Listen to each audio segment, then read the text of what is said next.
बिटिआरनि गाहाय मावफुं सोद्रोमा प्रमद बरुवा बेखि दैमानि गिख्रंथावै बोहैनाय दाहारजों हा खुरखानायखौ रैखाथि होनो हाबा मावसिगोनखौ खोथा होदों।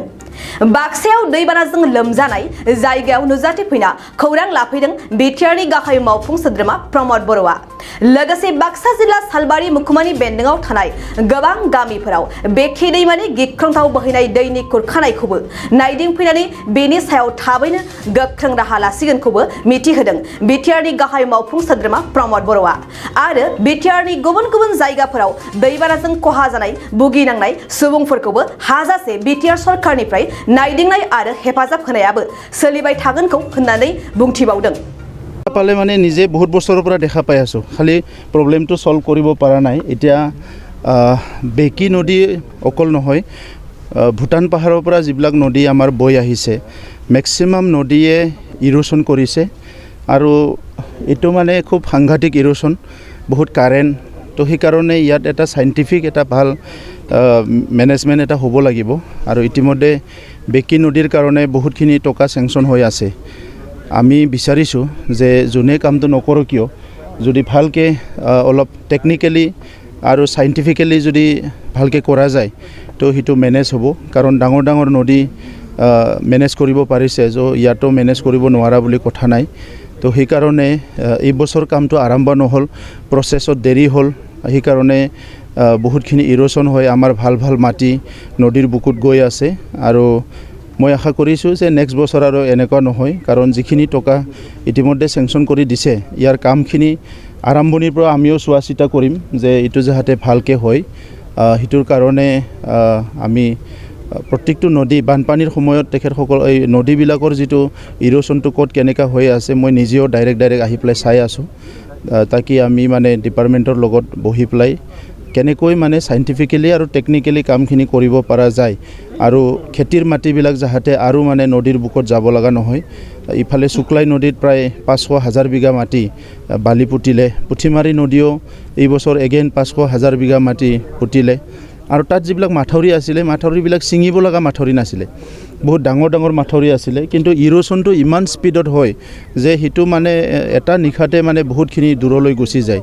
তো সেই কাৰণে যিখিনি নদী বিটিআৰ অঞ্চলত আছে সংকোচৰ পৰা লৈ ফ্লাই ধনশ্ৰীলৈকে গলন্দিলৈকে বহুত নদীয়ে মানে এবাৰ বহুত বেছিকৈ ইৰোশন কৰিছে। তো ইয়াৰ কাৰণে আমাৰ এটা চিন্তনীয় বিষয়, কিন্তু ইয়াত হাৰ মানাৰ কোনো কথা নাই। আমি ইয়াত মোকাবিলা কৰিম আৰু যিখিনি বিনিময়ত যাতে হিটো প্ৰটেক্ট কৰিব পৰা যায় ইয়াৰ কাৰণে কাম কৰিম।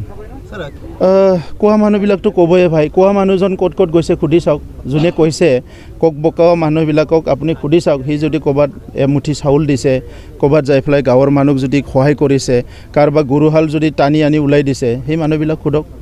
আজিকালি সেই কালচাৰটো মানে শোভা নাপায়। আজি সব মানুহ ওলাই আহিছে, হেল্প কৰিছে, কোনোবা চাউল দিছে, কোনোবা চব্জি দিছে, কোনোবা 5 কেজি আলু লৈ হ'লেও দিছে মানুহবিলাকক বানপানীৰ সময়ত। আৰু সেই সময়ত তেখেতসকলে এইবিলাক কথা ক'বলৈ ক'ত সময় পায়? তো সেইকাৰণে কোৱা মানুহবিলাক কৈ থাকিব। আজি আমি চৰকাৰত আছোঁ, চৰকাৰত নোহোৱা সময়তো কাম কৰি আছিলোঁ। 2000 চনত যেতিয়া বানপানী হৈছিলে সেই সময়ত মানে প্ৰায় 2 মাহ কাম কৰিছোঁ। 2002ত যেতিয়া বানপানী হৈছিলে তেতিয়াও কাম কৰিছোঁ। 2004ত যেতিয়া বানপানী হৈছিলে তেতিয়াও মানুহবিলাকক সহায় কৰাত কাম কৰিছোঁ। 2007ত বানপানী হৈছিলে, 2000 চনৰ আগৰ কথা নকওঁ মই, 2000 চনৰ পিছত প্ৰত্যেকটো বানপানীৰ সময়ত আমি ৰাইজৰ লগত আছোঁ, ৰাইজক কাম কৰি আছোঁ, সহায় কৰি আছোঁ। কিন্তু যিবিলাক কথা কয় সেই মানুহবিলাকে কাম নকৰে, এইটোহে দুখৰ বিষয়। এতিয়া মই ৰাইজক অনুৰোধ কৰিম, কোনো পেনিক হ'ব লগা নাই। প্ৰশাসনক আমি সকলো EM MCLA আমাৰ পাৰ্টিৰ মানুহবিলাক, আমাৰ MLA সকল আমি বানপানী আহাৰ 1 মাহ আগতে ইনচাৰ্জ পাতি দিছোঁ। বাক্সা জিলাৰ কাৰণে আমাৰ গৌতম EM ডাঙৰীয়া ইনচাৰ্জ, তেনেকুৱাই মানে চিৰাঙৰ কাৰণে ইনচাৰ্জ আমাৰ ৰঞ্জিত বসুমতাৰী আছে, কোকৰাঝাৰৰ কাৰণে EM অৰূপ দে আছে, তেনেকুৱা সবতো তামুলপুৰৰ কাৰণে ৰণেন নাৰ্জাৰী আছে। MLA সকলকো দায়িত্ব দিছোঁ, সকলো ইনচাৰ্জ। আৰু কোনো MLA MCLA বহি থকা নাই। দিনে নিশা তেখেতসকলে ক'ত নাও গৈ পাইছে না পোৱা নাই, খাদ্য গৈ পাইছে না পোৱা নাই, ক'ৰবাত আঁঠুৱা পোৱা নাই, কেণ্ডেল পোৱা নাই, ক'ত ইৰোশন হৈছে পেৰেলেলি অকল ৰেচন পাতি দিয়াটোৱে খবৰ লৈছে এইটো নহয়, কিন্তু ইৰোশ্যন পইণ্টতো গৈ আছে। আপোনালোকে চব জেগাতে গ'লে গম পাব, কিন্তু আগৰ চৰকাৰৰ সময়ত এনেকুৱা দেখা নাপাব আপুনি। কেতিয়াবা কোনোবা আহি একবাৰ চাই গৈছে আৰু নাই ইয়াতে, কিন্তু আমি নিজে গৈ আছোঁ আৰু ক'ৰবাত ৰখি থাকিবলৈ দিয়া নাই। আজি আমাৰ EM ডাঙৰীয়াই চৰকাৰী সাহায্যক ৰখি থকা নাই। ক'ৰবাত যদি অলপ দেৰি হৈছে কিবা ছিষ্টেমেটিক কাৰণত, তেতিয়া সি নিজে যাই দি দিছে। গতিকে ইয়াত আৰু কোনোবাই ক'ব লগা মানুহটো ক'বই ভাই, কিন্তু আজি ইমান বছৰ যে এই প্ৰব্লেম হৈ থাকিল, এইটো ছল্ভ কৰাৰ কাৰণে কিয় কাম নকৰিলে? সেইটোহে ডাঙৰ কথা। আজি যে হাজাৰ হাজাৰ বিঘা মাটি যে নদীৰ বুকুলৈ গুচি গ'ল, হাজাৰ হাজাৰ বিঘা মাটি যে চিল্টেড হৈ গ'ল, তাত যে খেতি কৰিব নোৱাৰিব, বালি পৰি গ'ল, এই সমস্যাবিলাক আজি ভুগিব লগা নহ'ল হয় আজি আগতে কাম কৰিলে। তো সেইকাৰণে চবেই মিলি কাম কৰিব লাগিব। BTR অঞ্চলটোৰ আমাৰ এতিয়া শান্তি অহাৰ পিছত কিছুমানে অশান্তি কৰিব এতিয়াও চেষ্টা কৰি আছে। এতিয়া নেচাৰেল যিটো কেলামিটি, ইয়াৰ লগত আমি অলপ ফাইট কৰিব লাগিব, যুঁজিব লাগিব, কিন্তু মোৰ বিশ্বাস আছে যে সেইটো আমি মেনেজ কৰিব পাৰিম, কাৰণ আমাৰ অসমৰ মুখ্যমন্ত্ৰী ডাঙৰীয়া খুব চাইণ্টিফিকেলি আৰু প্ৰেক্টিকেলি কামবিলাক কৰি আছে। গতিকে আজি পীযুষ হাজৰিকা ডাঙৰীয়া অলপ পিছত আহি আছে, যে গোটেই মাঠৌৰিবিলাক যিটো আগৰ যিটো টেকনিক আছিলে, মাঠৌৰি বনোৱা যিটো পদ্ধতি আছিলে, সেইবিলাক সলনি কৰি এইবাৰ নতুন পদ্ধতিত মাঠৌৰিবিলাক বনাবলৈ আহি থকা হৈছে।